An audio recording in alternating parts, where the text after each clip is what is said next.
ఇప్పుడు పెద్దలు రాష్ట్ర పంచాయతీరాజ్ శాఖ మంత్రులు దయాకర్ గారిని మాట్లాడవలసిందిగా ఒక్కసారి మనందరం కూడా నేను అన్నింటికి జోలికి పోను. మీరు బీజేపీ పార్టీకి వేయరు, కాంగ్రెస్ పార్టీకి ఓటేస్తే ఇండైరెక్ట్గా బీజేపీకి వేసినట్టే. బీజేపీ వాళ్ళు లేచి పడతాం, కాంగ్రెస్ పార్టీ అడ్రస్ లేకుండా పోయింది. మన దుబ్బాక ఎన్నికలతోటి లేచి పడ్డది, మన ఎమ్మెల్సీ ఎన్నికలతో 66 ఎన్నికల మళ్ళీ ఒక్కడికి వచ్చిన ఆఖరిగా చిత్తుగా బీజేపీ పార్టీని కాంగ్రెస్ పార్టీని ఓడగొట్టాలి.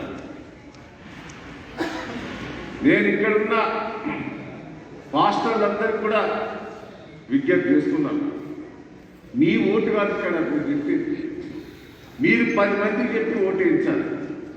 పాస్టర్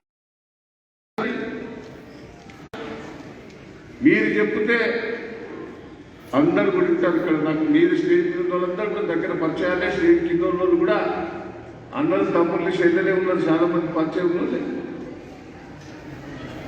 నేను మిమ్మల్ని అందరినీ రిక్వెస్ట్ చేస్తున్నా, మీరు చెప్పిన కోరికలు పెద్ద కోరికలు కాదు. నేను నరేందర్ ఎలక్షన్కి వెళ్ళారే సాంక్షన్ల గురించి ఏర్పాటు మేము తీసుకుంటామని కూడా ఈ సందర్భంగా బీజేపీ పార్టీ వాళ్ళు వచ్చి కాంగ్రెస్ పార్టీ వాళ్ళు వచ్చి అంటారు, నీకు ఇల్లు వచ్చిందా, నీకు ఉద్యోగం వచ్చిందా అని అడుగుతారు. మనం చెప్పినే అడగరు.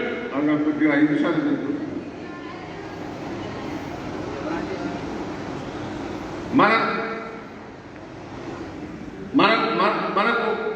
వచ్చిన అడగరు, నీకు పెన్షన్ వచ్చేంత అడగరు, కళ్యాణ లక్ష్మి 7 ఏళ్ళైంది ఒక ఉద్యోగం ఇవ్వలేదు. ఉద్యోగం ఇవ్వకుండా పర్వాలేదు, ఎస్సీలకు, బీసీలకు, ఎస్టీలకు, మైనార్టీలకు వచ్చే రిజర్వేషన్ కూడా ఎత్తేసే ప్రయత్నం కేంద్ర ప్రభుత్వం కుట్ర పడతారు. ఇండైరెక్ట్గా మీకు తెలిసి ఉండాలి ఏంటంటే, రైల్వే ప్రైవేటీకరణ, బిఎస్ఎన్ఎల్ ప్రైవేట్లకు వచ్చిన తర్వాత ఏ రిజర్వేషన్ ఉండకుండా కేంద్రం కుట్ర పడుతున్నారని కూడా ఈ సందర్భంగా మీరు అర్థం చేసుకోవాలి. ఇక్కడ ఎట్టి పరిస్థితుల్లో బీజేపీని కాంగ్రెస్ పార్టీని లాగేది. సరే, చాలా విషయాలు కుప్రీశ్వర్ గారు చెప్పారు. పోయినసారి గతంలో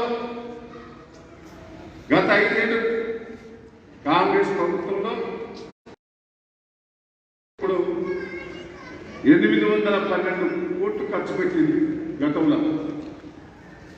అదే టీఆర్ఎస్ పార్టీ వచ్చిన తర్వాత 5712 కోట్లు 500 ఖర్చు పెట్టింది క్రిస్టియన్స్ కోసం. మీకు తెలియదు, క్రిస్టియన్స్ కోసం పండుగలు బహుమతిగా మీకు బట్టలు ఇస్తారు. ప్రత్యేకంగా ముఖ్యమంత్రి గారు ఎమ్మెల్యే ఫండ్, ఎమ్మెల్సీ ఫండ్, ప్రభుత్వ ఫండ్ ఇచ్చేటట్టు కూడా ఆదేశాలు ఇవ్వడం కూడా జరిగిందని కూడా ఈ సందర్భంగా మీకు తెలియజేస్తున్నాను. ఎమ్మెల్సీ ఫండ్ కానీ, ఎమ్మెల్యే ఫండ్ కానీ చర్చలు కూడా ఖర్చు పెట్టుకునే అవకాశం కల్పించాను. నేను మిమ్మల్ని అందరినీ రిక్వెస్ట్ చేస్తున్నా, మైనార్టీ మన మంత్రి ఇక్కడనే ఉన్నారు,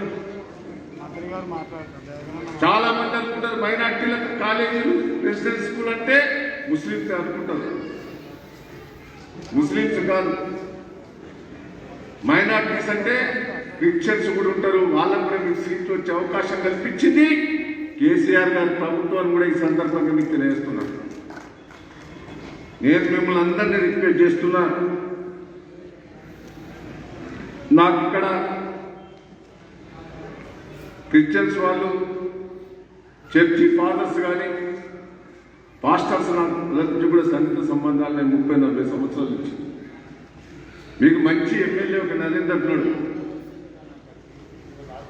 మీరందరూ కూడా నేను రిక్వెస్ట్ చేస్తున్నా, ఏ కష్టం వచ్చినా మిమ్మల్ని అందరినీ కాపాడుకుంటామని కూడా ఈ సందర్భంగా మీకు తెలియజేస్తున్నాను. మిమ్మల్ని అందరినీ కూడా కాపాడుకుంటాం.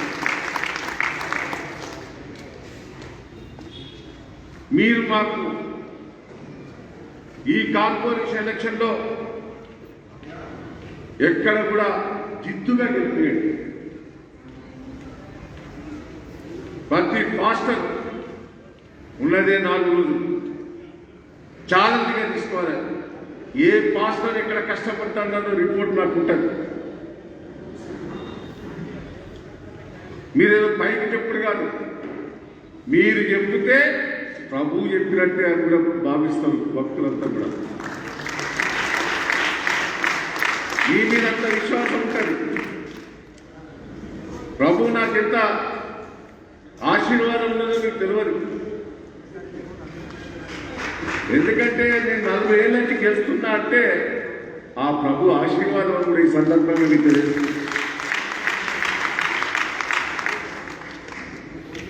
ఒక చిన్న చాలా మందికి నేను నామినేషన్ ఇస్తే పాస్టర్సే ఫాదర్సే అక్కడికి పోయి ఆశీర్వాదం తీసుకుంటా ఉంటారు. అది చాలా మందికి తెలుసు. నేను 40 ఏళ్ల కింద కూడా మీకు తెలుసుండాలి. క్రైస్తవ పవిత్ర స్థలమైన జెరూసలేం పోయినా నేను ఇజ్రాయెల్ పోయాను. నా మనసులో ఎందుకు ఆడికి పోవాలి అనిపించింది. ఆడికి పోవాలంటే చాలా మంది నాయకుడు 10 మంది వచ్చినోళ్ళు మీరు రావంటే ఇద్దరం గడిచిపోయినాం. 1 గంట ఉండొద్దామని 6 రోజులు ఉన్నాడు. వారి ఆశీర్వాదంతో ఈసారి గెలుస్తాను. నేను ఒకటే మిమ్మల్ని అందరినీ కూడా కోరేది, ప్రభు దీవెన మనకు ఉన్నది, కేసీఆర్ గారి మీద కూడా ఉన్నది. కేసీఆర్ గారు ఒక పట్టుదలతోటి కేటీఆర్ గారు పనిచేస్తున్నారు. మీరందరూ కూడా కష్టపడి కార్పొరేటర్లందరినీ కూడా ఒక్క కార్పొరేటర్ పైన ఆడ పాస్టరే బాధ్యులవుతారు. నేనేం చెప్తున్నా, ఒక్క బూతుల మెజార్టీ రాకున్నా ఆ బూతుల పాస్టర్లు ఆ చర్చి పాత్రలో లిస్ట్ తీస్తా. ఆ బాధను నేను పిలిచి, నాయనా నువ్వు సరిగ్గా చేయలేదని చెప్పుతాను. ఈ సందర్భంగా మీకు తెలియజేస్తున్నా, మంచి మెజార్టీ తీసుకొచ్చిన బూతులకు ఆ పాస్టర్లకు సన్మానం చేస్తా. వాళ్ళు చెప్పింది ఏదైనా బాగా చేస్తారు. టీఆర్ఎస్ ప్రభుత్వం వచ్చినాకనే బాగా జరుగుతున్నాయని మేము చెప్తాం.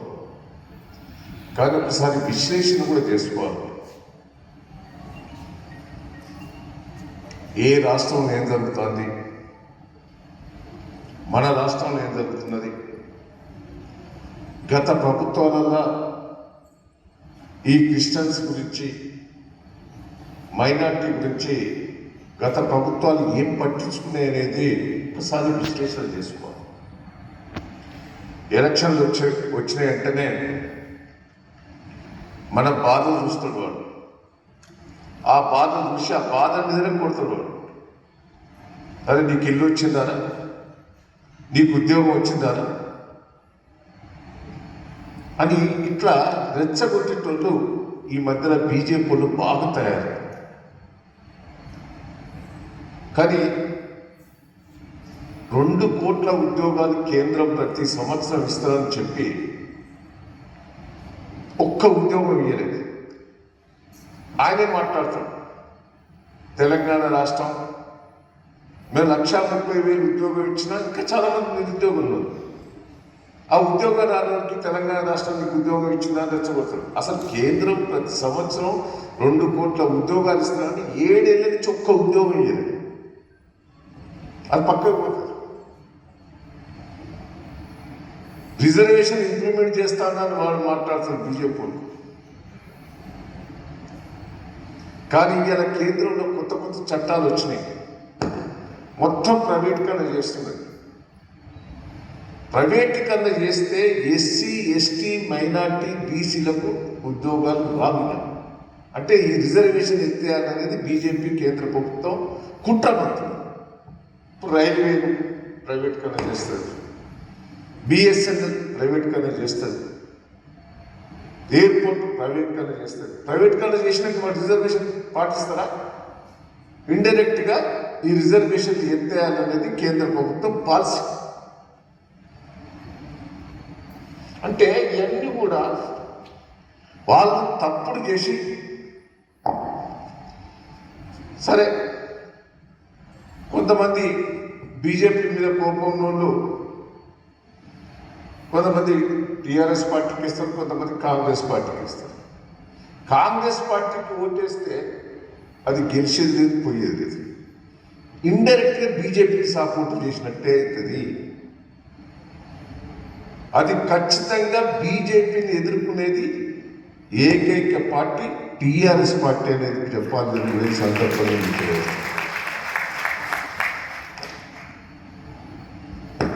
కాంగ్రెస్ సానుభూతి పనులప్పుడు చెప్పాలి. ఇంతవరకు రాజశేఖర్ గారు చాలా విషయాలు చెప్పారు. ఇవాళ మేము బడ్జెట్లో మీరు చూడాలి, గత ప్రభుత్వంలో 2 రాష్ట్రాలు ఉన్నప్పుడు ఎంత బడ్జెట్ పెట్టాలి, ఒక తెలంగాణ రాష్ట్రంలో ఎంత బడ్జెట్ పెట్టేది కూడా మైనారిటీస్, క్రిస్టియన్స్.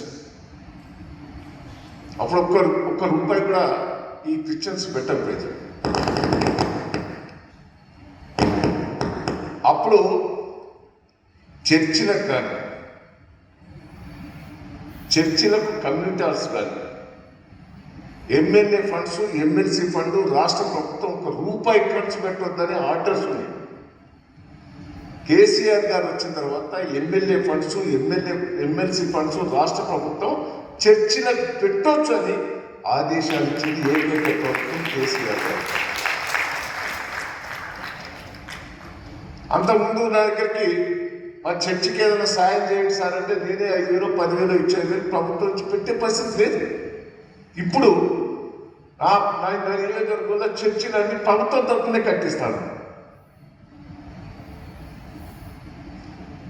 అంటే అది కేసీఆర్ గారు ఇచ్చిన ఆదేశం. మైనార్టీల కోసం సపరేట్గా హాస్టల్స్, రెసిడెన్స్ స్కూల్ పెట్టింది ప్రతి నియోజకవర్గానికి ఏకైక టీఆర్ఎస్ పార్టీ. ఒక్కొక్క పిల్లలకు ప్రతి సంవత్సరం 1,20,000 పెట్టి ఖర్చు పెడుతున్నాం. మైనార్టీ స్కూల్స్ ఫిలప్ అవుతలేదు. మైనార్టీస్ అనుకుంటే చాలా మంది అనుకుంటారు ముస్లిమ్సే కదా అని. క్రిస్టియన్స్ కూడా కోటా ఉన్నది. అది మీరు గుర్తుపెట్టుకోండి. 2008లో 2014 వరకు 2 రాష్ట్ర ప్రభుత్వాలు కలిసినప్పుడు మైనార్టీల 2 ఆంధ్రప్రదేశ్ కలిసినప్పుడు 812 కోట్లు ఖర్చు పెట్టింది.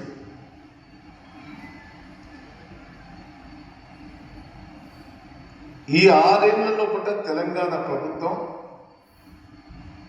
5,712 కోట్లు ఖర్చు పెట్టిన అనే సంగతి మీకు ఈ సందర్భంగా చెప్తున్నాను. ఎంత ఖర్చు పెట్టినా విజయభాస్కర్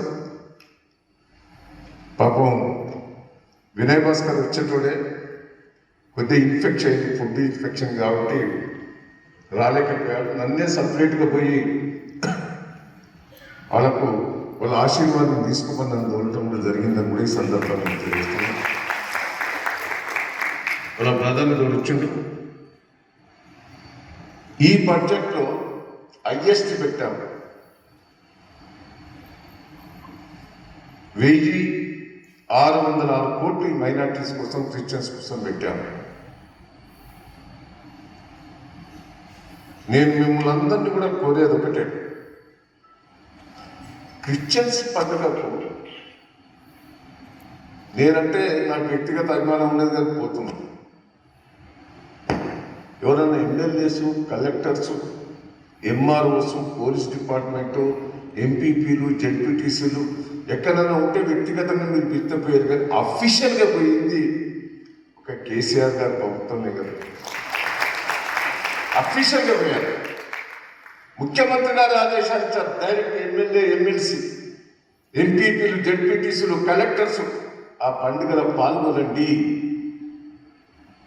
ఆ పేదలకు సాయం చేయండి అని ప్రభుత్వం నుంచి ఇచ్చింది ఏకైక పార్టీ భారతదేశంలో ఒక కేసీఆర్ గారు అనేది కూడా మీరు గుర్తుపెట్టుకోవాలని ఈ సందర్భంగా తెలియజేస్తుంది. ఎన్ని వాస్తవం.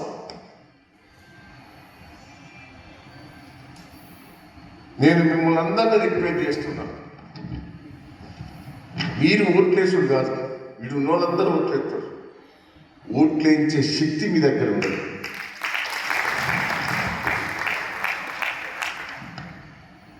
మేము గెలవని కాదు, కార్పొరేషన్ గెలుస్తాం. ఒక్క సీటు కూడా వేరే పార్టీకి రావద్దనేదని ఈ సందర్భంగా నేను విజ్ఞప్తి చేస్తున్నాను.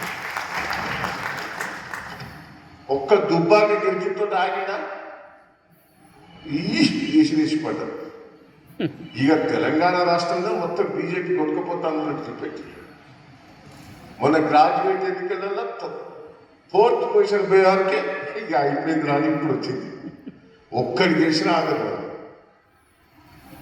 ఒక్కటి కూడా గెలిపి డిపాజిట్ కూడా రావద్దు బీజేపీ పార్టీకి. సందర్భంగా డిపాజిట్ వచ్చినా ఆగదు.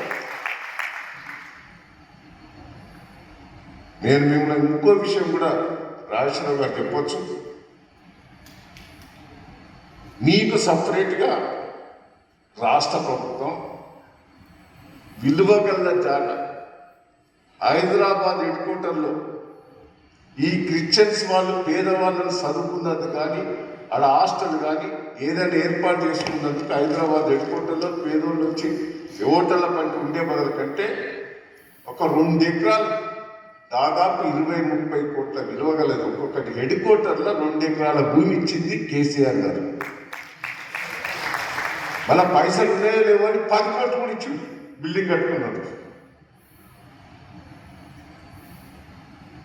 అంటే ఎంత మనసున్న మహారాజు ఒక్కసారి మనం ఆలోచించుకోవాలి. మీకు తెలుసో తెలియదు, ఇంతకుముందు చెప్పారు, నేను వర్ధన పెట్టున్నప్పుడు నందరం పోయి ఫాదర్స్ని, బిషప్ వాళ్ళది, పాస్టర్స్ని నేను ఆశీర్వాదం తీసుకునే అలవాటు నాకు ఉండదు. ఎందుకంటే నేను ఇజ్రాయెల్ నేను 40 ఏళ్ళ క్రితమే కొత్తగా అప్పుడే రాజకీయాలకు వచ్చిన 30-40 ఏళ్ళు అవుతున్నది. పోతే మేమంతా 10 మంది నేను ఎందుకో నాకు జెరూసలేం కదా అనేది నాకు బాగా మనసులో ఎందుకో వచ్చింది. అక్కడ ప్రభుది అక్కడ ఉంటుంది, చూసిన వాళ్ళే అని ఎందుకో ఆ ప్రభు అన్న కల్పించాడు. అందరు ఫ్రెండ్సే లేదు మేము ఇండియా పోతామంటే మీరు పోయినా పర్వాలేదని ఒక 2 న్యాయపడుకుంటే నేను ఆడికి పోయి ఎంబడి పోతాం అనుకుంటే ఆడికి పోయిన తర్వాత 10 రోజులు ఉన్నాను కూడా ఈ సందర్భంగా తెలియదు. ఆడ ఉండి వారి ఆశీర్వాదం తీసుకొని ఉండటం వల్లనే నేను రాజకీయంగా ఇంత సక్సెస్ అవుతున్నాను కూడా ఈ సందర్భంగా నేను అన్ని మతాలను గౌరవిస్తాను. నేను మిమ్మల్ని అందరినీ రిక్వెస్ట్ చేస్తున్నా, క్రైస్తవ సోదరులందరికీ కూడా ఏ డివిజన్లో ఏ బూత్లో మీకు కార్పొరేటర్లు ఉంటారో మీరు ఇక్కడ చెప్పిపోయిన తర్వాత మా ఓటు వేస్తామనేది మీకు ఇక్కడ పిలవలేదు.